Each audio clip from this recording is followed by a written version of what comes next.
Okay, most memorable gig experience. One of them, I was playing at Tidy Weekender. I cannot remember what year, but I was playing back to back with a guy called Max Mozart, and we put on a new track of mine, and the bass was just so loud that it vibrated the dance floor and the whole wall. There was just like basically this like plastic sheeting or some sheeting just basically just fell down, hit a few ravers, but they seemed to be okay. But it was just hilarious how like this new track smashed the dance floor up.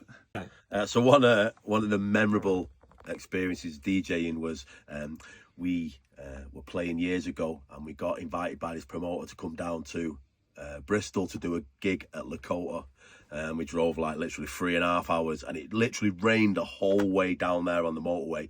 3 of us went down in the car, absolutely hammered down all the way. It seemed like we never got out of this rain. Got there, playing, not a single person come in the club, not one single person. It was horrendous, hilarious. And then at the end, the promoter is then asking the club manager if he had a kitty to get a taxi home because he had no money. We were like, what is this guy been doing?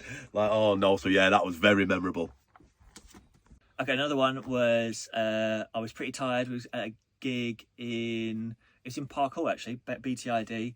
Scott will know it well. Yeah. And I was pretty tired. I decided to have a Red Bull just before I went on. I don't usually drink anything like that. So I got it, had it, felt pretty good, got to the decks, and then I started having blurry vision. Couldn't really understand what was going on because I was so high on caffeine. Played one track and then looked at my friend Andy, who was down in front of me, and then he was looking at me like this. And turns out I'd started mixing into the exact same track. And had to mix out pretty fast. Good. We've all been there.